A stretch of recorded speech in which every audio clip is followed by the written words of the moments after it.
Do you mind if we just chat a little bit about the book, like as an interview? Yes, let's do it. It's called Extremely Online, The Untold Story of Fame, Influence, and Power on the Internet. It changed a few times. So the book is sort of the rise of the online creator industry.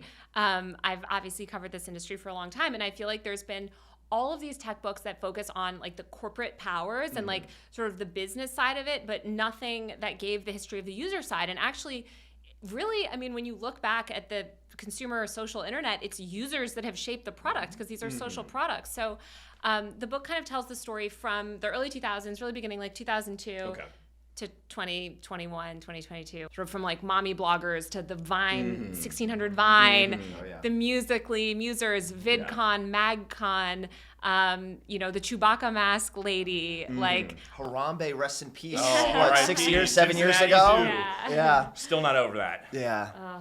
all these things like that. Like I think people that have spent any time online will like reading it because it's like a lot of behind the scenes stuff of things that you saw on the internet. One thing that I was just amazed at is like how so much of this stuff that's framed as new was done forever ago. Like all the stuff that Mr. Beast gets credit for on Twitter of like productizing himself, like literal, like people were doing that in 2005. Like MySpace stars were launching their own beauty lines and like building products and building companies. And so it's just, it's funny to like see these like thought leadership, things on like Twitter.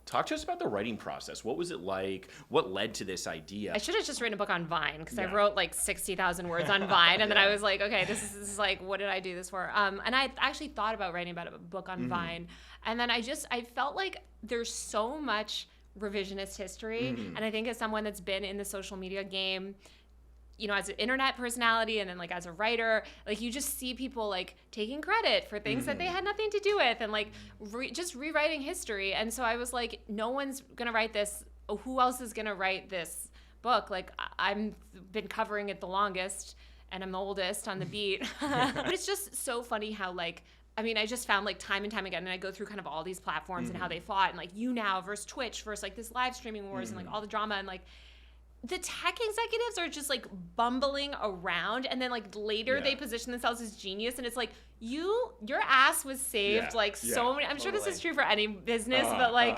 it was fun to kind of go back and rewrite some of those corporate narratives. Well, what else about the book would you like to share? I know, we got on a tangent. October 3rd, so it will be, I think, a Libra book. Okay.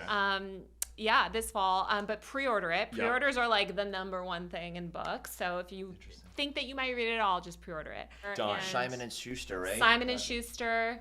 All right. Well, Taylor, thank you for being here. Thank you so much. For coming. This was great. Yes. All right.